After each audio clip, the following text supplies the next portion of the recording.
మరి ఫిబ్రవరి 16వ తేదీ 595 ఎపిసోడ్లో ఏం జరిగిందంటే, అత్తయ్య బిడ్డ మీద ఆశలు పెంచుకుంటోంది.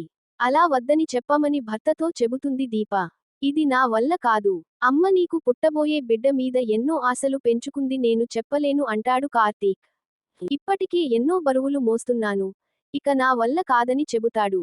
మావయ్య నన్ను ఆసుపత్రికి తీసుకెళ్లాడని, ఆయనకు జ్యోత్స్న మీద అనుమానం వచ్చిందని కార్తీక్ చెప్పడంతో దీప షాక్ అవుతుంది. డాక్టర్ గారు సేవ్ చేశారని అంటాడు. మావయ్య వెళ్ళిపోయాక నేను మరోసారి డాక్టర్తో మాట్లాడాను. ఆపరేషన్ తర్వాత బిడ్డ బతికుండటానికి ఏమైనా ఛాన్స్ ఉంటుందా అని అడిగాను. కానీ ఆశలు వదిలేసుకోమని చెప్పిందని.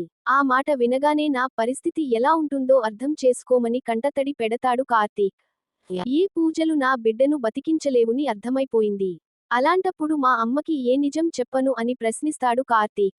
నేను చెప్పలేనంటూ దీప ఒడిలో పడుకుని ఏడుస్తాడు. ఉదయాన్నే తండ్రిని చూసి షాక్ అవుతాడు కాశీ. ఆ రోజు బుద్ధి తక్కువై నీతో అలా మాట్లాడాను. లైఫ్లో జ్యోత్స్నని నమ్మనని చెబుతాడు. కాంచన అత్త శ్రీధర్ మావయ్యతో మాట్లాడి స్వప్నని నన్ను కలిపే ప్రయత్నం చేసింది. కానీ స్వప్న నాకు విడాకులు కావాలని చెప్పింది. మావయ్య మాట విని డ్రైవర్గా జాయిన్ అయ్యాయని అంటాడు కాశీ. మీ ఆవిడ మంచి పనే చేసింది. పెద్దవాళ్లు చేసిన పాపాలు పిల్లలకు తగులుతాయని అంటారు. మా అమ్మ చేసిన పాపానికి నా పిల్లల జీవితాలు ఈ రకంగా తయారయ్యాయని చెబుతాడు. ఆ మాటలతో కాశీ షాక్ అవుతాడు. నేనొక్కడినే కదా నీకు ఉంది. మరి పిల్లల జీవితాలు నానమ్మ వల్ల నాశనం అయ్యాయని చెబుతావేంటి అని ప్రశ్నిస్తాడు కాశీ. నాకు తోడబుట్టిన వాళ్ళు ఎవరైనా ఉన్నారా అని ప్రశ్నిస్తాడు. ఏదో మాట వరుసకు చెప్పానని కవర్ చేస్తాడు దాస్. నానమ్మ పెద్ద పాపమే చేసుండాలి. నువ్వు చెబుతున్నావంటే నీకు కూడా తెలుసుండాలని కాశీ నిలదీస్తాడు.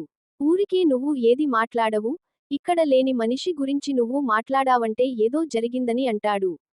మీ అమ్మ బాగోగులు మా అమ్మ చూసుకోలేదు, లేదంటే నా కళ్యాణి బతికుండేది. ఆ బాధతోనే అలా అన్నానని చెబుతాడు దాస్. కోడలి కోపాన్ని ఎలా పోగొట్టాలో ఆలోచించు. ఇక జ్యోత్స్న జోలికి వెళ్ళొద్దని వార్నింగ్ ఇస్తాడు దాస్.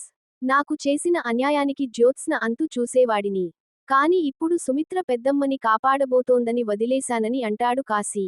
పెద్దమ్మకు బ్లడ్ క్యాన్సర్ కదా. జ్యోత్స్న అక్కే బోన్ మ్యారో ఇచ్చి పెద్దమ్మని కాపాడాలని చెబుతాడు. బ్లడ్ శాంపిల్స్ మొదట మ్యాచ్ కాలేదని అన్నారు కదా అని అడుగుతాడు దాస్. మొదటిసారి మ్యాచ్ కాలేదు. కానీ రెండోసారి మ్యాచ్ అయింది. పెద్దమ్మని ట్రీట్ చేస్తున్న డాక్టర్ హారిక గారే స్వయంగా వచ్చి చెప్పారని అనడంతో దాస్ షాక్ అవుతాడు. జ్యోత్స్న సుమిత్ర వదిన కూతురు కాదు కదా. మరి శాంపిల్స్ ఎలా మ్యాచ్ అయ్యాయని అనుకుంటాడు దాస్. కాశీ చెప్పిన మాటలతో ఆసుపత్రిని వెతుక్కుంటూ బయల్దేరతాడు దాస్. డాక్టర్ సుమిత్రను కలిసిన జ్యోత్స్న పక్కకి తీసుకెళ్లి ఏదో మాట్లాడాలని చెబుతుంది. దాంతో బ్లడ్ శాంపిల్స్ గురించి మాట్లాడాలని అనుకుంటుందని భావించిన డాక్టర్ వెంటనే కార్తీక్ కి ఫోన్ చేస్తుంది. ఆ మాటలు కార్తీక్ వింటాడు. నా బ్లడ్ శాంపిల్స్ మ్యాచ్ కాలేదన్నారు. తర్వాత అయిందన్నారు. 2 సార్లు బ్లడ్ ఇచ్చింది నేనే అయినప్పుడు 2 సార్లు రిపోర్ట్స్ ఒకేలా రావాలి కదా అని అంటుంది జ్యోత్స్న. మొదటిసారి నిజమైతే రెండోసారి అబద్ధం ఎందుకు చెప్పారు? అబద్ధం ఎవరైనా చెప్పించారా అని ప్రశ్నిస్తుంది జ్యోత్స్న. నువ్వు సుమిత్రగారి కూతురివే కదా అని డాక్టర్ ప్రశ్నించడంతో జ్యోత్స్న షాక్ అవుతుంది. ఇంతలో దాస్ అక్కడికి వస్తాడు.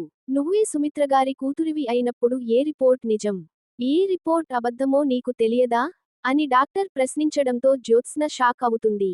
రెండోసారి మ్యాచ్ కావడానికి ఏం చేశారని నిలదీస్తుంది జ్యోత్స్న. మిమ్మల్ని చూస్తుంటే మీ అమ్మగారి ప్రాణాలు కాపాడటం ఇష్టం లేనట్లుగా ఉంది. ఆపరేషన్ అంటే భయం వల్ల కావచ్చని అంటుంది డాక్టర్ హారిక. ఇంతలో వారిద్దరూ మాట్లాడుకోవడం దాస్ చూస్తాడు. మీకు ఇబ్బంది అయితే మీ నాన్నగారికి నేనే చెబుతానని డాక్టర్ హారిక ఫోన్ చేసి చెప్పడంతో జ్యోత్స్న కంగారు పడుతుంది. మీరే మా మమ్మీని కాపాడగలరని అంటుంది జ్యోత్స్న.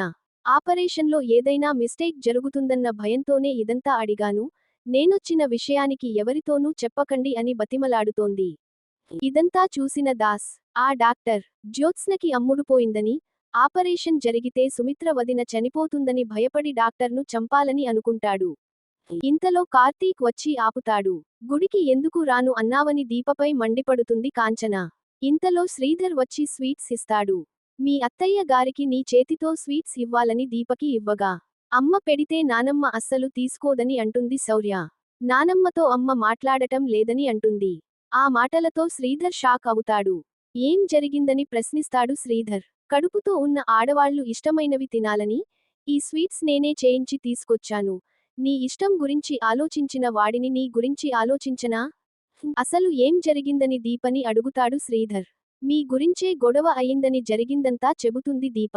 జ్యోత్స్నకు అమ్ముడు పోయిన డాక్టర్ని చంపేస్తానని రగిలిపోతున్న దాస్ని ఆపుతాడు కార్తీక్. డాక్టర్ హారిక గారికి అన్నీ తెలుసు.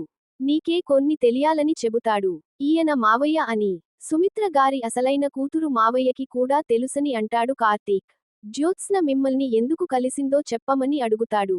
దాంతో జరిగినదంతా చెబుతుంది డాక్టర్ హారిక. ఇంతటితో ఎపిసోడ్ ముగుస్తుంది.